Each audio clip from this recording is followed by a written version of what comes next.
Hello friends, तो आज हम स्टार्ट करने वाले हैं एक नया मांगा। उम्मीद है आपको बहुत पसंद आएगा। तो एपिसोड 1 की स्टार्टिंग में हमें 1917 का सीन दिखाया जाता है, जहां पे पूरी दुनिया तबाह हो चुकी होती है और वहां पे कुछ बंदे होते हैं जो कि अपने मैजिक से मॉन्स्टर्स को मार रहे होते हैं। उनमें से एक बंदा अपने फायर स्पेल को कास्ट करता है, जिस वजह से सामने एक बहुत बड़ा ब्लास्ट होता है। लेकिन इतने बड़े ब्लास्ट से भी सामने वाले मॉन्स्टर को कोई फर्क नहीं पड़ता, जो देख के सारे के सारे हैरान हो जाते हैं। ये लोग बोलते हैं ऐसा कैसे हो सकता है, इसकी बॉडी में स्क्रैच भी नहीं पड़ा, जबकि वहाँ पे इतना बड़ा ब्लास्ट हुआ था।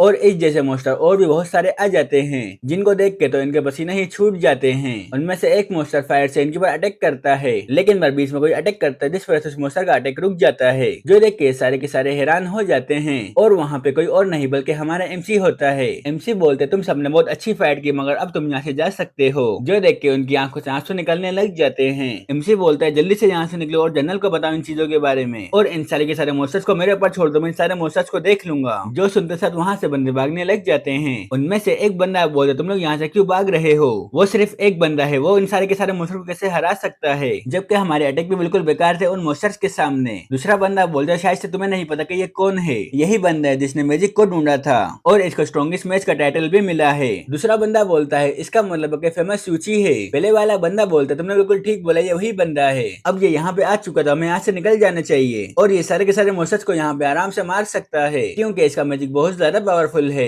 हमें हमारे एमसी को दिखाया जाता है, जिसके सामने बहुत सारे मॉन्स्टर्स होते हैं और उनमें से एक मॉन्स्टर डायरेक्ट हमारे एमसी के ऊपर अटैक कर देता है। एमसी बोलता है तुम तो बहुत ज्यादा स्लो हो, इतना बोलकर उसके अटैक को आराम से डॉज कर लेता है और फिर अपने स्पेल को कास्ट करके उसके बाद अटैक कर देता है, जिस वजह से उसकी हालत बहुत ज्यादा बुरी हो जाती है, यहाँ तक उसका एक हाथ भी कट जाता है। एमसी बोलता है आओ मेरे पर अटैक करो, मैं तुम्हारा इंतजार कर रहा हूँ। जो सुनते साथ बहुत सारे मॉन्स्टर हमारे एमसी के ऊपर अटैक कर देते हैं और हमारे एमसी उनके साथ फाइट करने लग जाता है। फिर हमें इस वर्ल्ड के बारे में बताया जाता है कि एक दिन अचानक से बहुत बड़े बड़े मॉन्स्टर हमारी दुनिया में अपेयर होना स्टार्ट हो चुके थे, जिनके पर ना तो हमारी बंदूकें काम करती थी और ना ही कोई हथियार काम करते थे, जिस वजह से बहुत सारे इंसानों की जान चली गई। लेकिन एक दिन अचानक से इंसानों ने भी मैजिक को फाउंड कर लिया, जिसके बाद फिर इंसानों में और मॉन्स्टर में बहुत ज्यादा खतरनाक फाइट हुई और ये फाइट आज तक चलती जा रही है। फिर हमें वापस से प्रेजेंट का सीन दिखाया जाता है, जहाँ पे हमारे एमसी ने बहुत सारे मॉन्स्टर को फायर से जला के मार दिया होता है। लेकिन इतने में हमारे एमसी को एक आवाज आती है। जब हमारे एमसी ऊपर देखते तो वहाँ पे एक बहुत बड़ा मॉन्स्टर होता है। एमसी बोलता है ये तो डिमन गॉड है, जो कि एक टॉप रैंक का मॉन्स्टर है, जिसको हम लोगों ने क्लैमिटी का नाम दिया था। वो मॉन्स्टर अपनी पावर को रिलीज करता है, जिस वजह से हमारे एमसी के ऊपर बहुत ज्यादा प्रेशर पड़ने लग जाता है। एमसी मन में सोचता है कि इसका प्रेशर तो बहुत ज्यादा है, लेकिन जो भी मुझे इंसानों के लिए इसको हराना होगा। मगर इतने में अचानक से वो मॉन्स्टर हमारे एमसी के सामने आ जाता है और एक बहुत पावरफुल अटैक हमारे एमसी के ऊपर कर देता है। लेकिन हमारे एमसी अपने आसपास एक बैरियर बना के बच जाता है। एमसी मन में सोचता है कि इसने एकदम से 10th लेवल के मैजिक को यूज किया,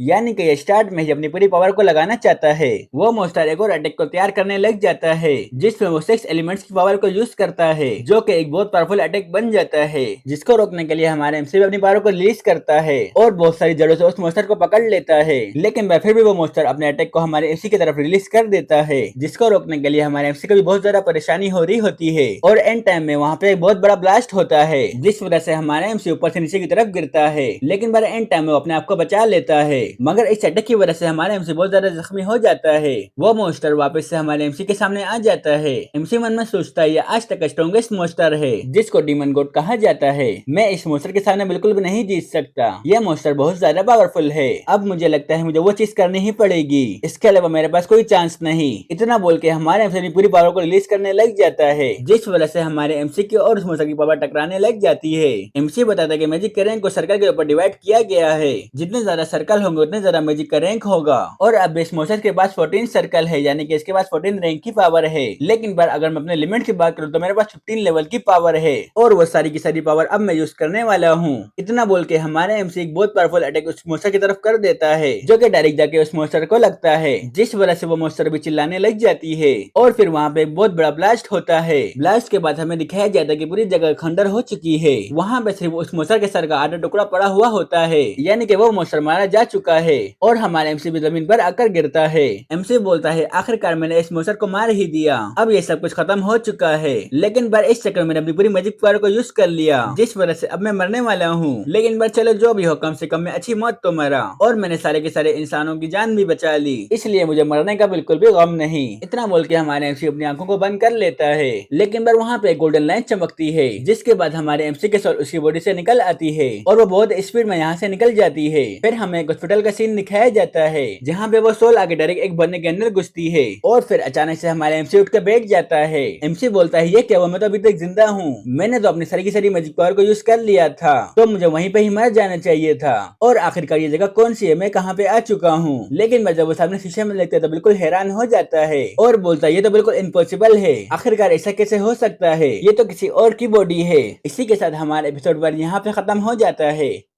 हेलो फ्रेंड्स, तो एपिसोड 2 की स्टार्टिंग वहीं से होती है जहां से पिछला एपिसोड खत्म हुआ था, जब हमारा एमसी अपने आप को आईने में देख के बहुत ज्यादा हैरान हो जाता है। मगर इतने में उसके कमरे में 2 डॉक्टर आते हैं और फिर हमें थोड़ी देर बाद का सीन दिखाया जाता है जहां पे वो डॉक्टर हमारे एमसी का चेकअप कर रहे होते हैं। मगर ये देख के तो वो भी हैरान हो जाते हैं और बोलते हैं आखिरकार ऐसा कैसे हो सकता है, तुम्हारी सिचुएशन तो बहुत ज्यादा खराब थी क्योंकि तुम्हारा एक बहुत खतरनाक एक्सीडेंट हुआ था, लेकिन पर अभी तुम बिल्कुल हिल हो चुके हो, मेरे ख्याल से तुम्हें किसी होली मैजिक ने ठीक किया है। एमसी मन में सोचता है आखिरकार ये होली मैजिक क्या है और ये ट्रैफिक एक्सीडेंट क्या होता है। एमसी बोलता है क्या आप मुझे बता सकते हो मेरे पास मैजिक पावर क्या नहीं थी जिस वजह से मेरा एक्सीडेंट हो गया और मैं इतनी ज्यादा बुरी सिचुएशन में पहुंच गया। डॉक्टर बोलता है आखिरकार तुम्हारा कहने का मतलब क्या है। एमसी बोलता है कुछ टाइम पहले मैं डीमन गोल्ड के साथ फाइट कर रहा था, क्या तुम्हें उस पोस्टर के बारे में कुछ भी नहीं पता। डॉक्टर बोलता है मेरे ख्याल से तुम्हारी दिमाग हिल चुका है, क्या तुम मुझे बता सकते हो अभी कौन सा साल चल रहा है, उसके अलावा तुम्हारा क्या नाम है। एमसी बोलता है मेरा नाम युन है और अभी 1917 चल रहा है। डॉक्टर बोलता है मेरे ख्याल से तुम्हारी मेमोरी जा चुकी है जिस वजह से तुम अभी इतनी अजीब और गरीब बातें कर रहे हो। तुम्हारा नाम वान है और अभी 2022 चल रहा है। जो सुन के एमसी हैरान हो जाता है और बोलता है आखिरकार ऐसा कैसे हो सकता है, अभी 2022 कैसे चल सकता है, अभी तो 1917 चल रहा था। लेकिन पर अगर मैं इस डॉक्टर को देखूं तो मुझे नहीं लगता कि ये बंदा झूठ बोल रहा है। और आखिरकार ये जो सामने चल रहा है क्या ये टीवी है, पहले तो ये बहुत बड़े बड़े हुआ करते थे और इनकी तस्वीर भी साफ नहीं आया करती थी, लेकिन पर अभी बिल्कुल साफ तस्वीर आ रही है। और जब हमारे एमसी कैलेंडर देखते हैं तो कैलेंडर में भी 2022 चल रहा होता है। इतने में डॉक्टर अपने पास से टैबलेट निकाल के कुछ करने लग जाती है। एमसी बोलता है आखिरकार अभी छोटी सी क्या चीज है और इसकी वजह डॉक्टर क्या कर रही है, मेरे ख्याल से मैं वाकई में फ्यूचर में आ चुका हूँ। डॉक्टर बताता है उस डिमन गॉड को मरे हुए 50 साल गुजर चुके हैं, उसके बाद से आज तक कोई भी डिमन गॉड अपीयर नहीं हुआ। एमसी बोलता है लेकिन पर जो बाकी के मॉन्स्टर थे उनका क्या हुआ। डॉक्टर बताता है सिर्फ थोड़े से मॉन्स्टर बचे हुए हैं जिस वजह से अभी हमारी लाइफ पीसफुल चल रही है, हमारे यहाँ कोई भी मॉन्स्टर अटैक नहीं करता। एमसी मन में सोचता है कि आखिरकार इस वर्ल्ड में भी पीस आ चुका है, चलो ये तो बहुत अच्छी बात है, मैं भी तो यही करना चाहता था। डॉक्टर बताता है कि 50 साल पहले की बात है कि जो डिमन गॉड के साथ फाइट की थी और एंड में अपनी लाइफ को सेक्रीफाइस करके इस पूरे वर्ल्ड को बचाया था, इसी वजह से तुम बिल्कुल भी यूं नहीं हो सकते। एमसी मन में सोचता है यानी कि मैं उस टाइम में मर चुका था और अभी वान की बॉडी में रिकार्नेट हुआ हूँ। फिर हमें 3 हफ्ते बाद एक अपार्टमेंट का सीन दिखाया जाता है जहाँ पे हमारे एमसी का अपार्टमेंट में एंटर होता है। एमसी बोलता है तो ये मेरा रूम है जहाँ पे वान पहले रहा करता था। और जब वो वान की डायरी देखता है तो उससे पता चलता है कि वान के पेरेंट्स बचपन में ही मारे जा चुके थे। उसके बाद कुछ लोगों ने उसे अडॉप्ट कर लिया मगर कुछ ही टाइम में उन लोगों ने मुझे बोर्डिंग स्कूल में डाल दिया, लेकिन पर मुझे समझ नहीं आ रहा है कि मेरा आखिरकार रिकॉग्निशन क्यों हुआ है, शायद से हो सकता है मुझे एक और चांस मिला हो पावरफुल बनने के लिए। इतना बोल के वो वान की आईडी को देख रहा होता है जहाँ पे वान भी एक मैजिक अकेडमी का स्टूडेंट होता है। एमसी बोलता है चलो जो भी, अब मैं वापस अपनी लाइफ को जीने वाला हूँ, अब तो और भी मजा आएगा क्योंकि अब पूरे वर्ल्ड में पीस छा चुका है। मगर इतने में उसके फोन बजने लग जाता है। एमसी फोन को उठाता है और बोलता आखिरकार ये क्या चीज है, ये इतना ज्यादा शोर क्यों मचा रहा है। मगर जब हमारे एमसी को कुछ समझ नहीं आता तब वो उसके पीछे की तरफ फेंक देता है। हमें उस फोन में एक मैसेज को दिखाया जाता है जहाँ पे कोई नाम का बंदा बोलता है मुझे बता तुम हॉस्पिटल से डिस्चार्ज हो चुके हो तो जल्दी से स्कूल आ जाओ, मुझे पैसों की जरूरत है। फिर हमें कुछ टाइम बाद मैजिक अकेडमी का सीन दिखाया जाता है जहाँ पे हमारे एमसी भी आ चुका होता है। एमसी खुश होते हुए बोलता है कि आखिरकार मैं वापस से स्कूल आ चुका हूँ, मुझे यहाँ पे आने के बाद बहुत ज्यादा खुशी हो रही है। लेकिन पर एक चीज को देखो बिल्कुल हैरान हो जाता है क्योंकि सामने एक बंदा अपने मैजिक को परफॉर्म कर रहा होता है और फिर वो डायरेक्ट अपने फायर बॉल से एक पुतले के ऊपर अटैक करता है जो कि हमारे एमसी के हिसाब से बहुत ज्यादा कमजोर होता है। एमसी बोलता है आखिरकार ये किस किस्म का मैजिक है, ये तो बिल्कुल ही बेकार है, क्या इतनी सी पावर को ये लोग मैजिक बोलते हैं। इन लोगों ने तो मुझे बहुत ज्यादा डिसअपॉइंट कर दिया। अगर मैं पिछले लाइफ के एक लोअर रैंक के मैजिशियन को भी देखूं तो इसका मैजिक उससे भी बहुत ज्यादा कम है, क्या इस टाइप के लोग कभी मैजिशियन भी बन सकते हैं। मेरे ख्याल से ये सब कुछ पीस की वजह से हो रहा है क्योंकि अब यहाँ पे कोई मोशन नहीं निकलता जिस वजह से इनका मैजिक बहुत ज्यादा कमजोर हो चुका है। इतना बोल के हमारे एमसी वहाँ से निकल जाता है। फिर हमें क्लासरूम का सीन दिखाया जाता है जहाँ पे एमसी अपनी क्लास में आ चुका होता है। एमसी अपनी क्लास में बैठते हुए बोलता है मैं तो बहुत ज्यादा एक्साइटेड हूँ, मुझे पता है मेरे यहाँ पे बहुत से दोस्त होंगे जो कि मुझे देख के बहुत ज्यादा खुश होंगे। मगर इतने में पीछे से एक बंदा हमारे एमसी को आवाज लगाता है। ये बंदा बोलता है तुम्हारी हिम्मत कैसे भी मुझे इग्नोर करने की, मैंने तुम्हें कल मैसेज किया था तुमने उसको मुझे रिप्लाई नहीं दिया। एमसी बोलता है आखिरकार तुम कौन हो और बिला फालतू मेरे पर कुछ चिल्ला रहे रहे हो। जो सुनकर उस बंदे का बहुत ज्यादा गुस्सा आ जाता है और वो बंदा डायरेक्ट अपनी लाश से हमारे एमसी के ऊपर अटैक कर देता है, लेकिन पर हमारे एमसी बड़ी आसानी से उसके अटैक को डॉज कर लेता है। वो बंदा बोलता है तुम कुछ तुम्हारी हिम्मत कैसे हुई ये सब कुछ करने की, तुम्हें याद नहीं है कल मैंने तुम्हें कॉल किया था। एमसी बोलता है हाँ मुझे याद है, कल तुम्हारी कॉल आई थी, यानी कि तुम मेरे फ्रेंड हुए। वो बंदा बोलता है तुमने बिल्कुल ठीक बोला, जल्दी से मुझे वो चीज दे दो जो कि मुझे तुमसे चाहिए थी। इतना बोल के जब बंदा अपने हाथ को आगे बढ़ाता है, एमसी उसके हाथ को पकड़ते हुए बोलता है मुझे माफ कर दे, मैंने तुम्हारी कॉल नहीं उठाई, बस तुम यही चाहते थे तो ये लो मैंने कर दिया। वो बंदा अपना हाथ छुड़ाते हुए बोलता है मेरा कहने का ये मतलब नहीं था, बल्कि मैं तो तुमसे पैसे मांग रहा था ना कि हैंडशेक करने को बोल रहा था। एमसी बोलता है अच्छा तुम्हें समझ गया, तुम मुझे बुली करने के लिए आए हो। वो बंदा बोलता है तुम बहुत ज्यादा बकवास कर रहे हो। इतना बोलकर अपने पंच को रेडी कर लेता है एमसी को मारने के लिए, मगर इतने में क्लास में एक लड़की आ जाती है जिसको देख के वो बंदा ब्लश करने लग जाता है और हमारे एमसी से बोलते तुम्हारी किस्मत बहुत ज्यादा अच्छी है, लेकिन अगली बार मैं तुम्हें बिल्कुल भी नहीं छोड़ूंगा। इतना बोल के वो वहाँ से निकल जाता है। फिर हमें थोड़ी देर बाद टीचर का सीन दिखाया जाता है जहाँ पे टीचर पढ़ा रही होती है कि 1917 की बात है कि हमारे ग्रेड में जून ने अपने आप को सेक्रीफाइस करके पूरे वर्ल्ड को बचाया था। हमारे पूरे वर्ल्ड में अलग अलग जगह बहुत सारे मॉन्स्टर अपेयर हो रहे थे जिस वजह से बहुत सारे इंसानों की जान चली गई, लेकिन बार एंड में हमारे ग्रैंड मेज अपने आप को सेक्रीफाइस कर दिया और सारे के सारे मॉन्स्टर को मार दिया। यहाँ तक कि उनके सामने डिमन गॉड भी आ गए थे, लेकिन उन्होंने उसको भी नहीं छोड़ा बल्कि उसको भी मार डाला, जिसके बाद आज तक किसी भी मॉन्स्टर ने हमारे पर अटैक नहीं किया। क्या तुम में से मुझे कोई बता सकता है कि ग्रेड में जुन कौन थे? वही लड़की अपना हाथ खड़ा करती है और बोलती है मेरा नाम मिहा है। जुन ऐसे पहले इंसान थे जिन्होंने मैजिक को डिस्कवर किया था और हमारे पूरे वर्ल्ड को उन मॉन्स्टर्स के अटैक से भी बचाया था और उनकी ही वजह से इस मैजिक अकेडमी को भी बनाया गया है। ये हमारे पूरे वर्ल्ड के हीरो थे, यहाँ तक कि जितने मैजिशियन है वो सारे के सारे उनको अपना आइडल मानते हैं। टीचर बोलती है तुमने बिल्कुल ठीक बोला, वही इंसान थे जिन्होंने पहली बार मैजिक को यूज किया था और इस मैजिक अकेडमी को भी उनके नाम पे ही बनाया गया है ताकि हम उन जैसे और भी ग्रेट मैच को बना सके। जो सुन के हमारे एमसी बहुत ज्यादा शर्मा रहा होता है क्योंकि इनडायरेक्टली इसकी ही बात चल रही है। एमसी मन में सोचता है मैं इसलिए स्कूल नहीं आया था, ये लोग तो कब से मेरी अच्छाई किए जा रहे हैं, लेकिन अगर डॉक्टर की बात और इस टीचर की बात मिला तो ये दोनों सेम बात कर रहे हैं, यानी कि ये पूरा वर्ल्ड पीस में जा चुका है जिस वजह से यहाँ के म्यूजिशियन बहुत ज्यादा कमजोर है। टीचर बोले चलो ठीक है अब ये क्लास एंड हो चुकी है, कल तुम्हारे मैजिक पावर का टेस्ट लिया जाएगा। इसके बाद टीचर यहाँ से चली जाती है। वही बंदा वापस से हमारे एमसी के पास आता है और बोलते तुमने सुना कल मैजिक पावर का टेस्ट होने वाला है, मैं तो ये देखना चाहता हूँ कि तुम आखिरकार इतनी बुरी तरीके से वहाँ पे पुटते हो। एमसी बोलता है आखिर तुम्हें मुझसे क्या मसला है, तुम बार बार मेरे पास क्यों आ रहे हो? इतना बोल के हमारे एमसी वहाँ से जाने लग जाता है। वो बंदा हमारे एमसी का मजाक उड़ाते हुए बोलता है तुम्हारे पेरेंट्स भी बिल्कुल बेकार थे, उनके पास मैजिक पावर नहीं थी, इसलिए तुम भी बिल्कुल उनकी तरह बेकार हो। इतना बोल कर जोर जोर से हंसने लग जाता है जो देख के हमारे एमसी का बहुत ज्यादा गुस्सा आ जाता है। एमसी घूमता है और बोलता है तुम मास्टर तुम मेरे बारे में इतना बुरा बुरा क्यों बोल रहे हो? क्या तुम्हें अपनी औकात के बारे में नहीं पता कि तुम्हारी औकात क्या है मेरे सामने? जो सुनकर उस बंदे को गुस्सा आ जाता है। वो बोलता है तुम्हारी हिम्मत कैसे हुई मुझसे इस तरीके से बात करने की, अब तुम्हें इसका अंजाम भुगतना पड़ेगा।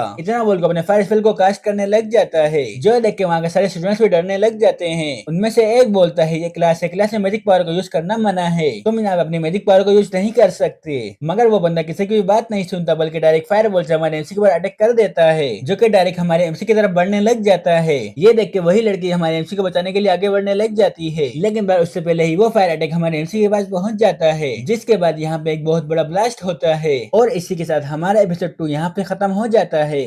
हेलो फ्रेंड्स, तो एपिसोड 3 की स्टार्टिंग वहीं से होती है जहाँ से पिछला एपिसोड खत्म हुआ था, जब कुन ने हमारे एमसी के ऊपर एक पावरफुल अटैक कर दिया था जिस वजह से वहाँ पे एक बहुत बड़ा ब्लास्ट होता है। उस ब्लास्ट की वजह से बाकी सारे स्टूडेंट्स भी दूर हो जाते हैं। मिहा बोलती तुमने यहाँ पे क्या किया? क्लास के अंदर मैजिक पावर को यूज करना सख्ती से मना है, ऊपर से तुमने उस बंदे के ऊपर जानलेवा हमला किया है, इसका तुम्हें अंजाम भुगतना पड़ेगा। कुन बोलता है इसमें मेरी कोई गलती नहीं, उसने जानबूझकर मुझे गुस्सा दिलाया था इसलिए मैंने उसके ऊपर अटैक किया, इसमें मेरी कोई भी गलती नहीं बल्कि सारी की सारी गलती वान की है। मगर जब धुआं क्लियर होता है तो हमें धुएं में शेडो को दिखाया जाता है और वो शेडो किसी और की नहीं बल्कि हमारे एमसी की होती है। एमसी बिल्कुल ठीक ठाक धुएं से बाहर निकलता है, यहाँ तक कि उसको एक स्क्रैच भी नहीं आया होता है जो देख के सारे के सारे हैरान हो जाते हैं। उन बोलता है आखिरकार ऐसा कैसे हो सकता है, मेरा अटैक तो डायरेक्ट जाके इसको लगा था लेकिन बार उसके बाद भी इस बंदे को कोई फर्क नहीं पड़ा, आखिरकार ऐसा कैसे हो सकता है? एमसी मन में सोचते ही सिर्फ लेवल 1 का मैजिक था, भला ये मेरा क्या ही बिगाड़ सकता है, मुझे तो अपनी मैजिक पावर यूज करने की भी जरूरत नहीं पड़ी, पहले मैं इस लड़के को छोड़ छोड़ रहा था, क्योंकि मेरे हिसाब से छोटा सा बच्चा था, लेकिन मैं अब इसने हद पार कर दी है, अब इसे अंजाम भुगतना पड़ेगा। इतना बोल के हमारे एमसी अपनी पावर को रिलीज करता है, जो कि वाकई में बहुत ज्यादा होती है,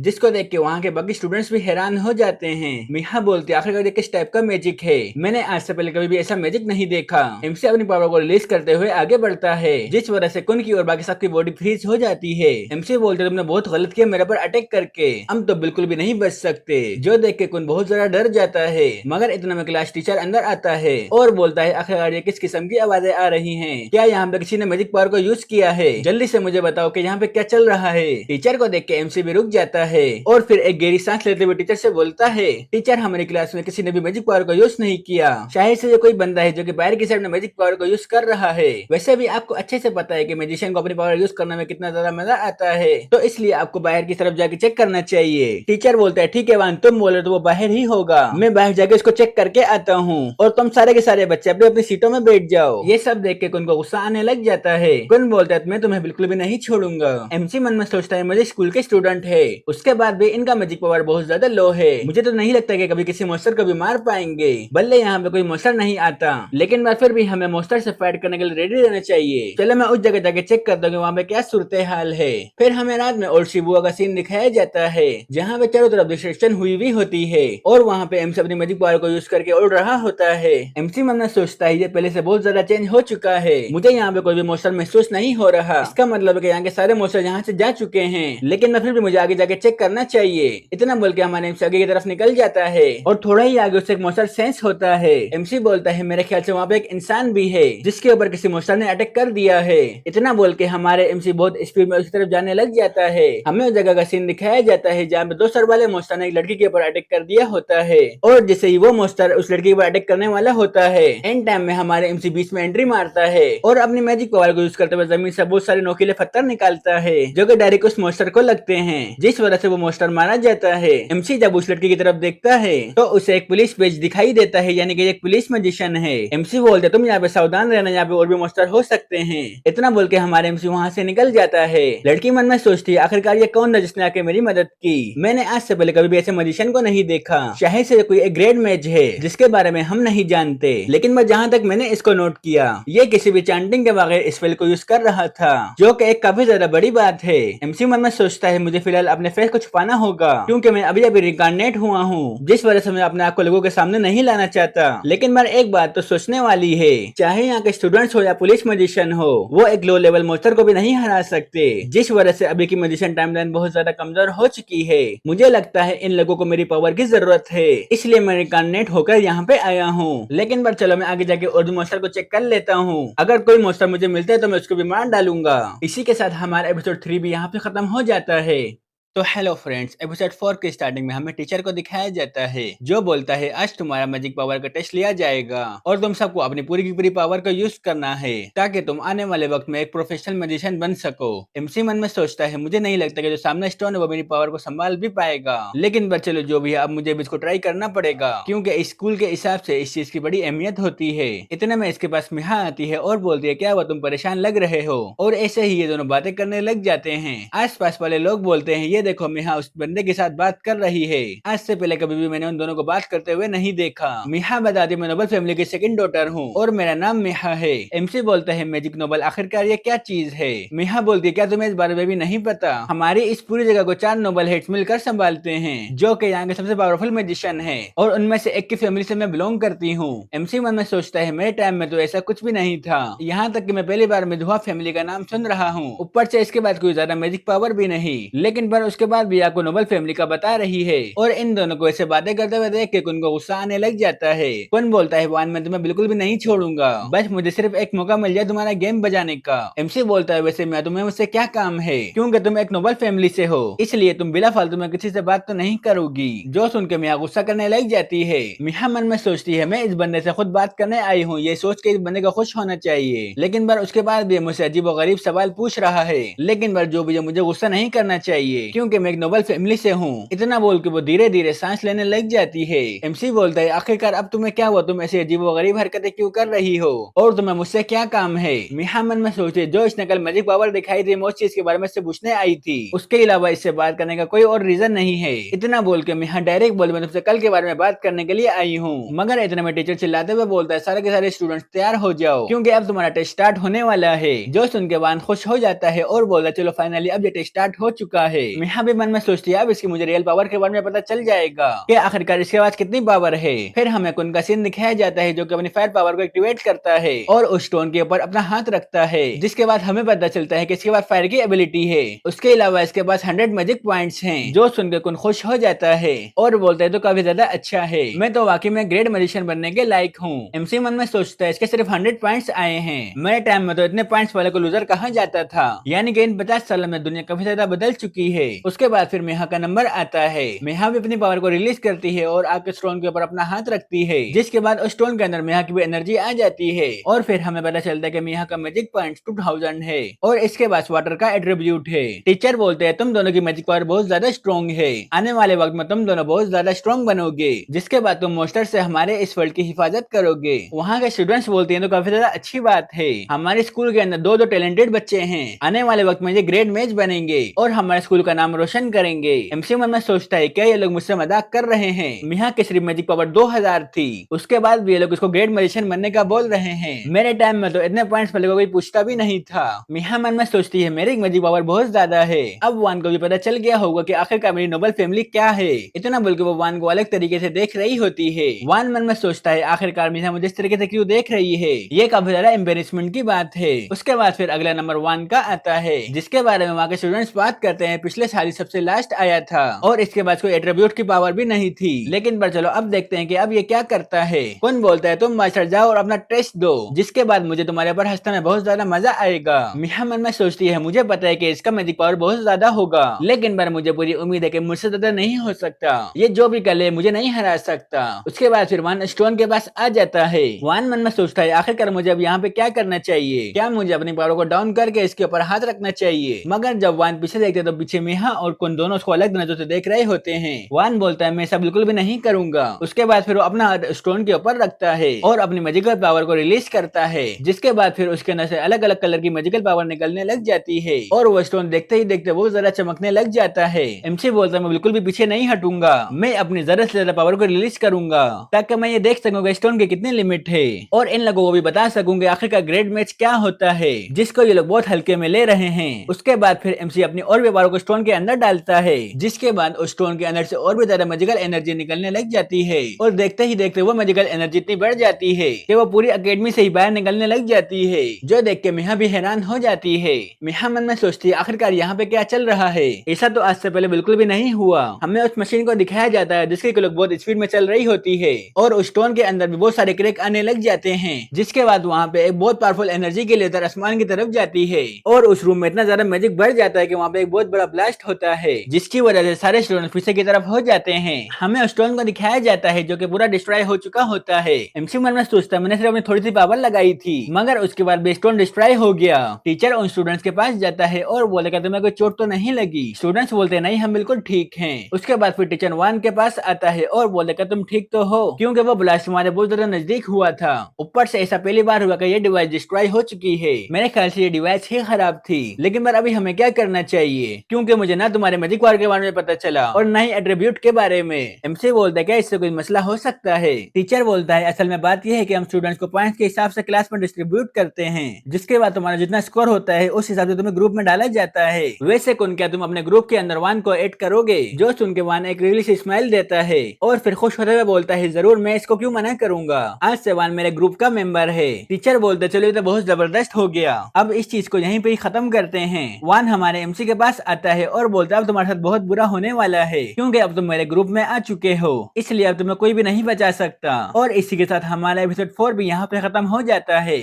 हेलो फ्रेंड्स, तो एपिसोड 5 की स्टार्टिंग में हमें वापस से और शिबुया का सीन दिखाया जाता है, जहां पर टीचर बताता है कि यहाँ पे बहुत से मॉन्स्टर है जिन्होंने इस जगह में तबाही मचा कर रखी हुई है, जिस वजह से इस जगह में कोई भी नहीं रहता। ज्यादातर मॉन्स्टर्स को तो प्रो मजिशियन ने मार दिया है और जो बाकी के मॉन्स्टर्स बच गए हैं उन्हें तुम्हें ग्रुप में फाइट करके मारना है। एमसी मन में सोचता है मुझे नहीं लगा था कि इस टाइप की प्रैक्टिकल क्लास ली जाएगी। चलो ये भी अच्छी बात है कि स्टूडेंट्स मिलकर मॉन्स्टर्स को मारेंगे, भले वो ये काम ग्रुप में ही क्यों ना करे, मगर ये फिर भी अच्छा है, इससे स्टूडेंट्स की काफी अच्छी प्रैक्टिस हो जाएगी। और जब मैं कल रात यहाँ पे आए थे तो मैंने बहुत सारे मॉन्स्टर्स को मारा था, लेकिन पर अभी भी मुझे बहुत से मॉन्स्टर्स यहाँ पे सेंस हो रहे हैं। क्या ये किसी बड़े हमले से पहले का साइन है? आखिरकार ऐसी क्या वजह है जिस वजह से मॉन्स्टर्स यहाँ पे अपेयर हो रहे हैं? इतने में वान के पीछे से एक लड़की दूसरी लड़की को बोलती है कि इस बार तो पक्का मैं तुमसे जीत के रहूंगी, चाहे मुझे इसके लिए कुछ भी करना पड़े। दूसरी बोलती है चलो देखते हैं कि आखिरकार कौन किसका क्या बिगाड़ता है। वान मन में सोचता है कि ये प्रैक्टिकल क्लास है, ऊपर से ये लोग मॉन्स्टर के साथ फाइट करने वाले हैं, लेकिन पर उसके बाद भी इनको जरा सी भी टेंशन नहीं है,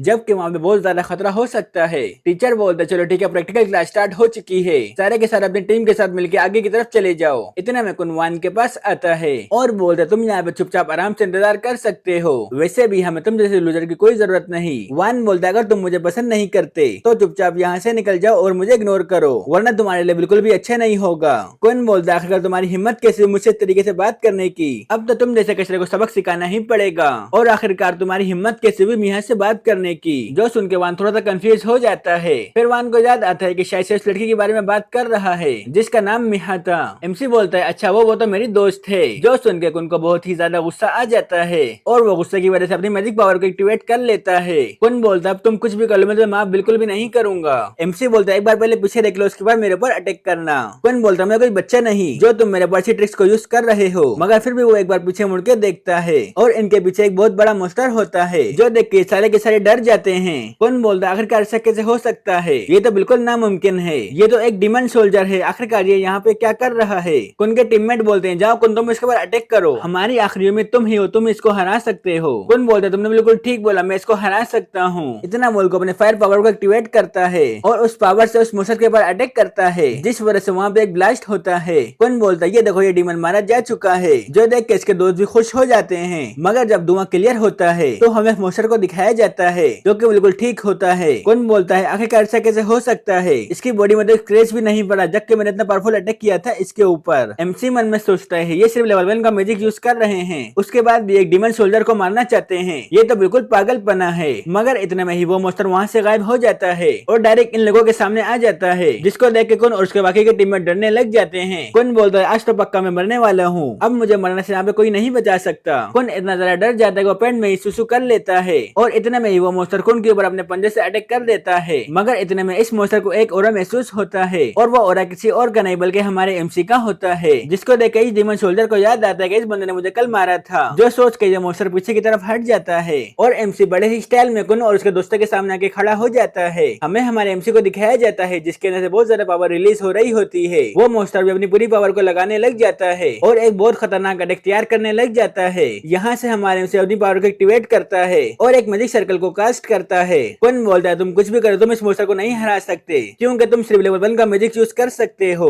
आज हमें मरने से कोई नहीं बचा सकता। वहाँ से वो मॉन्स्टर लेवल 2 का अर्थ मैजिक यूज करता है, जिस वजह से एक बहुत बड़ा पत्थर हमारे एमसी की तरफ आने लग जाता है। यहाँ से हमारे एमसी एक स्माइल देता है और अपने लेवल 1 के फायर मैजिक को यूज करता है, जो कि उस स्टोन से 2 गुना ज्यादा बड़ा होता है, जिस वजह से उस स्टोन के टुकड़े टुकड़े हो जाते हैं और वो अटैक वहीं पे ही नहीं रुकता बल्कि डायरेक्ट जाके मॉन्स्टर को हिट होता है, जिस वजह से वहाँ पे एक बहुत बड़ा ब्लास्ट होता है, जो देख के तो कुन और उसके टीममेट भी बिल्कुल हैरान हो जाते हैं। हमें उस जगह को दिखाया जाता है जो कि बिल्कुल लाल सूट हो चुकी होती है और वो डिमन भी मारा जा चुका होता है। कुन मन में सोचता है आखिरकार यहाँ पे भी क्या हुआ, मुझे तो कुछ भी समझ नहीं आया, क्या वाकई में वान ने उस मॉन्स्टर को किल कर दिया, ऐसा कैसे हो सकता है। इसने सिर्फ लेवल 1 के मैजिक को यूज किया था, उसके बाद भी इसने डिमन सोल्जर को मार दिया। एमसी मन में सोचता है काफी ज्यादा अजीब बात है कि डिमन सोल्जर इस जगह में अपेयर हो रहे हैं, जबकि कल मैंने यहाँ पे बहुत सारे मॉन्स्टर्स को हंट किया था, लेकिन बार उसके बाद भी वापस से ये मॉन्स्टर्स आ गए। क्या ये किसी डिजास्टर से पहले की निशानियां है? लेकिन बचाइए अब कुछ भी हो जाए, मैं इस वर्ल्ड की हिफाजत करूंगा और सारे लोगों की जान बचाऊंगा। कुन बोलता है कि ये वाकई में अपना वान है, ये तो बहुत ज्यादा स्ट्रॉन्ग हो चुका है। इतना बोल के वो अपना हाथ जोर से पत्थर के ऊपर मारता है और ये सब चीजें मिया भी छुप छुप के देख रही होती है। इसी के साथ हमारा एपिसोड 5 भी यहाँ पे खत्म हो जाता है।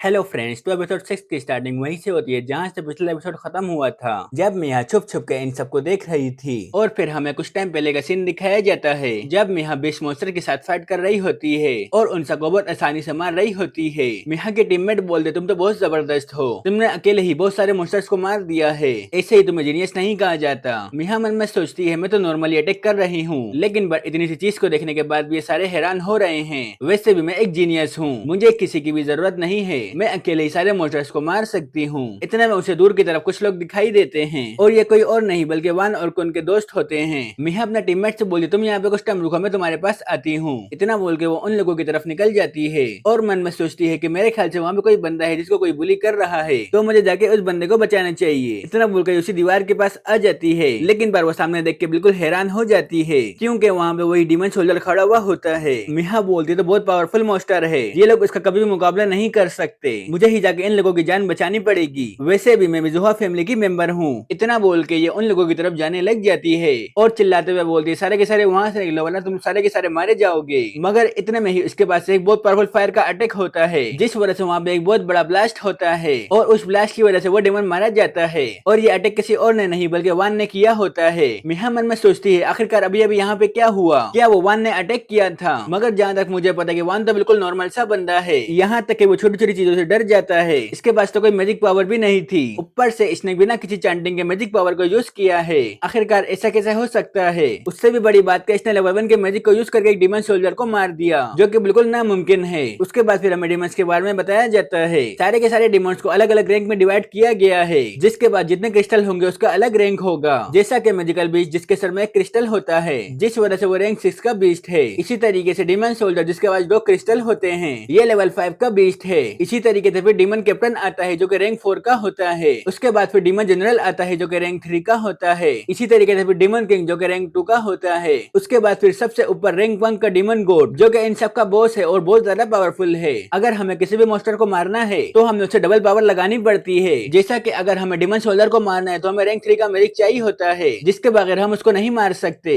मगर आखिरकार वान ने लेवल 1 के मैजिक को यूज करके कैसे उस डीमन को मार दिया, ये तो बिल्कुल नामुमकिन है। और आखिरकार मैं यहाँ पे चुप क्यों रही हूँ, मुझे तो बाहर जाके उससे बात करनी चाहिए। मगर इतने में ही वान उसको पहले ही नोटिस कर लेता है। वान बोलता है क्या वो अभी भी तुम्हारा छुपने का इरादा है, क्या तुम्हें बाहर नहीं आना? मिया बोलती तुम्हें कैसे पता चले कि मैं यहाँ पे हूँ? वान बोलता बड़ी सिंपल सी बात है, तुम भी एक मेज हो और मैं तुम्हारे ऑरा को महसूस कर सकता हूँ और तुम सारे के सारे लोग बहुत बड़े लूजर हो, मुझे तुम में से किसी के साथ बात नहीं करनी। इतना बोल के वान एक गली की तरफ जाने लग जाता है। मिया बोलती है रुको रुको मेरी बात तो सुनो, मुझे एक बार एक्सप्लेन करो कि अभी अभी यहाँ पे क्या हुआ था, तुमने उस डीमन सोल्जर को कैसे मारा? इतना बोल के वो जैसे उस गली के पास पहुंचती है तो वहाँ से वान गायब हो चुका होता है, जो देख के मिया हैरान हो जाती है। हमें वान को दिखाया जाता है जो कि बिल्डिंग की छत के ऊपर चढ़ा हुआ होता है। वान बताते हैं सारे के सारे नमूने हैं, लेकिन पर चलो सबसे पहले मुझे आसपास की जगह को चेक कर लेना चाहिए कि कहीं यहाँ पे और भी डीमन सोल्जर तो नहीं है। इतना बोलकर अपनी पावर को यूज करता है, जिसके बाद वान को पता चलता है कि यहाँ पे मैजिकल बीस्ट तो बहुत सारे हैं, लेकिन पर एक भी डीमन सोल्जर नहीं है। वान बोलता है कुन का मैजिक भी बहुत ज्यादा कमजोर था, जबकि वो एक हाई लेवल का स्टूडेंट है, तो जो बाकी के स्टूडेंट्स है वो आखिरकार इन बीस्ट को कैसे मारेंगे? ऊपर से इन बीस्ट की तादाद बहुत ज्यादा है, मेरे ख्याल से मुझे इन बीस्ट को कम कर देना चाहिए। इतना बोल के वन अपनी पावर को एक्टिवेट करता है और एक बहुत पावरफुल मैजिक को यूज करता है जो कि लेवल 2 का मैजिक होता है, जिस वजह से वन के सर्कल के अंदर से बहुत सारे गोल्डन कलर के एरोस निकलते हैं जो कि पूरी की पूरी सिटी के ऊपर फैल जाते हैं। कुन के टीममेट बोलते हैं आखिरकार ये क्या चीज है? दूसरा बंदा बोलता है मेरे ख्याल से ये कोई शूटिंग स्टार है जो कि यहाँ पे गिर रहे हैं। हमें यहाँ को दिखाया जाता है जो बोलते आखिरकार किस टाइप का मैजिक है, आखिरकार ये कौन बंदा है जो इतने पावरफुल मैजिक को यूज कर सकता है? ये बंदा तो बहुत ज्यादा स्ट्रॉन्ग होगा। फिर हमें एक जगह का सीन दिखाया जाता है जहाँ पे 2 स्टूडेंट्स को बहुत सारे मॉन्स्टर्स ने घेर लिया होता है। उनमें से एक स्टूडेंट बोलता है हम सारी बीस्ट को एक साथ नहीं हरा सकते, हमें कुछ भी करके यहाँ से भागना पड़ेगा। मगर इतने में ही उनमें से एक मॉन्स्टर लड़की के ऊपर अटैक कर देता है और जैसे ही वो उसको खाने वाला होता है तो आसमान से वही गोल्डन कलर की एरो आती है जो कि डायरेक्ट इस मॉन्स्टर को लगती है, जिस वजह से ये मॉन्स्टर मारा जाता है। और ऐसे ही वो एरो बहुत सारे मॉन्स्टर्स को मार रही होती है। वान बोलता है चलो ये अच्छा है मैंने बहुत से मॉन्स्टर्स को मार दिया है, इससे स्टूडेंट को काफी ज्यादा आसानी होगी। और जब सब कुछ खत्म होता है तो हमें बताया जाता है कि वान ने यहाँ के बहुत सारे मॉन्स्टर्स को सिर्फ एक ही अटैक में मार दिया है, जिस वजह से उनके बॉडी के टुकड़े टुकड़े हो चुके हैं। वान मन में सोचता है तो मैंने गड़बड़ी कर दी, मैं अपनी पावर में कंट्रोल नहीं कर पाया और मैंने सारे के सारे मॉन्स्टर्स को ही मार दिया। अब आखिरकार स्टूडेंट किन मॉन्स्टर को मारेंगे? मुझे अपनी पावर पर कंट्रोल रखना चाहिए। और इसी के साथ हमारा एपिसोड 6 भी यहाँ पे खत्म हो जाता है। हेलो फ्रेंड्स, तो एपिसोड 7 की स्टार्टिंग वहीं से होती है जहां से पिछला एपिसोड खत्म हुआ था, जब वान ने अपने सिर्फ एक अटैक से बहुत सारे मॉन्स्टर्स को मार दिया था। वान बिल्डिंग की छत से छलांग मारता है और डायरेक्ट एक गली में टेलीपोर्ट हो जाता है। वान बोलता है मैं अपनी पावर को ज्यादा शो नहीं करना चाहता, लेकिन बार उसके बाद भी मैंने अपनी पावर को ज्यादा यूज कर लिया। मुझे अगली बार इस चीज का एहतियात करना पड़ेगा। हमें टीचर को और बाकी स्टूडेंट्स को दिखाया जाता है जो कि उसी मॉन्स्टर को चेक कर रहे होते हैं। टीचर बोलता है ये सारे के सारे भी सिर्फ एक अटैक में मारे गए। ये तो काफी ज्यादा अजीब बात है। ऊपर से जिस भी बंदे ने ये काम किया है उसके पास काफी अच्छी स्किल्स होंगी। उसने सिर्फ अपने एक अटैक में बहुत सारे एरोस को शूट किया था, जो कि आज से पहले मैंने कभी भी नहीं देखा है। जिस भी बंदे के पास इस टाइप का मैजिक है वो हमारे लिए काफी ज्यादा परेशानी खड़ी कर सकता है। अगर कोई बंदा 2 या 3 एरोस को शूट करता है तो ये नॉर्मल सी बात है, लेकिन पर इस बंदे ने एक साथ बहुत सारी एरोस को शूट किया था। कम से कम कोई स्टूडेंट तो ऐसा नहीं कर सकता। स्टूडेंट्स बोलते हैं टीचर आखिरकार यहाँ पे इतने सारे बीस्ट कहाँ से आए, हम तो तकरीबन यहाँ पे मरने वाले थे। टीचर बोलता है मुझे माफ कर देना, इसमें सारी की सारी गलती मेरी है। मुझे इन्फॉर्म किया गया था कि पुलिस वालों ने सारे मॉन्स्टर्स को मार दिया है, बस सिर्फ यहाँ पे कुछ ही मॉन्स्टर बचे हुए हैं। लेकिन पर मुझे खुद भी आगे चेक करना चाहिए था, जिसके बाद ऐसा कुछ भी नहीं होता, इसलिए मुझे माफ कर देना। मेरी वजह से तुम लोग खतरे में आ गए। उनमें से एक लड़की बोलती है टीचर जिस भी बंदे ने हमारी जान बचाई है वो तो अच्छा बंदा होगा, क्या आप मुझे उसके बारे में कुछ बता सकते हैं? टीचर बोलता है मुझे नहीं पता कि वो बंदा कौन है, लेकिन मैं जो भी हो हमें उसका शुक्रिया अदा करना चाहिए। मगर एक चीज तो कंफर्म है कि वो कोई पुलिस म्यूजिशियन नहीं है और न ही कोई ऑफिशियल मेज है। हो सकता है कि वो इलीगल मैजिशियन हो जो कि अपनी पावर को हाइड करके रखता है, लेकिन वह जो भी हो कम से कम उसने सारे स्टूडेंट्स की जान बचाई है, तो हमें उस मैजिशियन का शुक्रिया अदा करना चाहिए। ये सब चीजें वान भी सुन रहा होता है। वान बोलता है चलो शुक्र है सारे स्टूडेंट्स बिल्कुल ठीक हैं, मैं तो बस उन मॉन्स्टर से इनकी जान बचाना चाहता था जो कि मैंने कर दिया। इतना में इसके पीछे कौन आ जाता है। कौन बोलता है तुम बास्टर, मैं तुम्हें बिल्कुल भी नहीं छोड़ूंगा, तुमने जो मेरे साथ किया है इसका मैं बदला लेके रहूंगा, चाहे मुझे इसके लिए कुछ भी करना पड़े। मगर वान इसका कोई भी भाव नहीं देता है और चुपचाप वहाँ से जाने लग जाता है। मिहा वान को देखने के बाद बोलते कि एक डीमन सोल्जर को मारा है, वो भी सिर्फ लेवल 1 का मैजिक यूज करके। हो सकता है इसके पास और भी स्किल्स हों जो कि ये हमसे छुपा रहा है, लेकिन बार मैंने उस अटैक को खुद देखा था। इसके पास फायर एट्रीब्यूट है, ये उस अटैक को नहीं कर सकता। क्या ऐसा हो सकता है कि इसके पास फायर के अलावा भी और भी एट्रीब्यूट्स की पावर हो? लेकिन बार ये सिर्फ एक स्टूडेंट है, इसके बाद 2 मैजिक एट्रीब्यूट्स कैसे हो सकते हैं? ये तो बिल्कुल नामुमकिन है। शायद से मैं कुछ ज्यादा ही सोच रही हूँ। जरूर वो दूसरा बंदा वान नहीं बल्कि कोई और होगा। लेकिन पर एक बात तो फिर भी सच है कि इसने अकेले सिर्फ अपने एक अटैक से डीमन सोल्जर को हराया है, जो कि काफी ज्यादा बड़ी बात है। हमें उनके दोस्तों को दिखाया जाता है जो आपस में बात करते हैं कि वो बंदा कोई और नहीं बल्कि वान ही होगा, क्योंकि वान ने सिर्फ अपने एक अटैक से एक डीमन सोल्जर को मारा था। तो ये भी पॉसिबल है कि उसने इन सारे मॉन्स्टर्स को मारा हो। जो सुन के कुन इनके ऊपर गुस्सा करने लग जाता है। कुन बोलता है अगर तुमने थोड़ी सी भी और बकवास की तो मैं तुम्हारी जान यहीं पे ही निकाल लूंगा। जो सुनकर उसके टीममेट डर जाते हैं। कुन बोलता है सिर्फ एक छोटा सा बच्चा है, इसके पास तो कोई मैजिक पावर भी नहीं है, भला इतना ज्यादा स्ट्रॉन्ग कैसे हो सकता है? जरूर इसने कोई ना कोई ट्रिक को यूज किया था ताकि ये उस टाइम अपनी पावर बढ़ा सके। वो दोनों भी बोलते हैं तुमने बिल्कुल ठीक बोला, क्योंकि जहाँ तक हमें पता है कि वान एक बहुत डरपोक बच्चा है, वो कभी भी एक मॉन्स्टर को नहीं हरा सकता। कुन बोलता है मैं भी तो यही बोल रहा हूँ, उसने जरूर कोई चीटिंग की है ताकि वो हमें बेवकूफ बना सके। मैं जरूर उससे इस चीज का बदला लेके रहूंगा। फिर हमें कुछ टाइम बाद स्कूल के बाद का सीन दिखाया जाता है जहाँ पे वान सड़क में चल रहा होता है, मगर इतने में उसके आसपास से बहुत सारे बंदे निकल आते हैं और उनमें से एक बंदा वान भी होता है। वान बोलता है मैं तुम्हारा ही यहाँ पे इंतजार कर रहा था, अब देखता हूँ तुम यहाँ से कैसे बच के जाते हो। वान बोलता है तुम बड़े अजीब इंसान हो, तुम्हें अपनी मैजिक पावर को सीखने में ध्यान देना चाहिए, न कि मेरे पर फोकस करना चाहिए। वन बोलता मुझे ये सब कुछ करना पड़ा क्योंकि तुम टेस्ट के अंदर चीटिंग कर रहे थे, लेकिन पर अब मैं इसका बदला लेके रहूंगा। वन बोलता है मैंने कोई चीटिंग नहीं की, तुम ऐसे झूठे इल्जाम मेरे पर नहीं लगाओ। कौन बोलता तुम ऐसे नाटक नहीं करो, क्या तुम्हें इस बारे में कुछ भी नहीं पता? मुझे अच्छे से पता है कि तुमने कोई ना कोई ट्रिक को यूज किया था ताकि तुम मुझे नीचे दिखा सको। जो सुन के वान थोड़ा सा हैरान हो जाता है। फिर वान एक गहरी सी सांस लेता है और बोलता है अब बताओ तुम मेरे साथ क्या करना चाहते हो? वान बोलता है मैं तुम्हें बहुत ज्यादा मारूंगा और तुम्हें ऐसे भागने भी नहीं दूंगा, जिसके बाद मेरा बदला पूरा हो जाएगा। वान बोलता वैसे भी मैं यहाँ से भागने वाला नहीं हूँ, तुम जो भी कर लो तुम मुझे नुकसान नहीं पहुँचा सकते। जो सुन के उनको गुस्सा आ जाता है और वो डायरेक्ट वान की तरफ एक पंच मारता है जो कि डायरेक्ट जगह वान के मुंह पे लगता है और देखते ही देखते वो सारे स्टूडेंट्स एक साथ वान को मारने लग जाते हैं। कौन बोलते तुम कुछ भी कर लो तुम यहाँ से नहीं भाग सकते, ऊपर से तुम्हारे पास कोई मैजिक पावर भी नहीं है, पहले तुमने जो चीटिंग की थी अब तुम्हें उसके बदले मरना पड़ेगा। वान मन में सोचते है कुछ भी करे मेरा कुछ भी नहीं बिगाड़ सकते, यहाँ तक कि मेरी बॉडी में स्क्रैच भी नहीं दे सकते क्योंकि मेरी मैजिकल पावर मुझे ऑटोमेटिक अटैक से डिफेंड करती है, इसलिए मुझे टच भी नहीं कर सकते। कौन बोलता आखिरकार तुम्हें क्या हुआ, तुम बचने के लिए कुछ क्यों नहीं कर रहे हो? मगर वान को इनकी बात से घंटा भी फर्क नहीं पड़ता और वो चुपचाप आराम से बैठा हुआ होता है। मगर इतने में ही वहाँ पे मिहा आ जाती है जिसको देख के कौन और उसके टीममेट्स घबरा जाते हैं और इसी के साथ हमारा एपिसोड 7 भी यहाँ पे खत्म हो जाता है।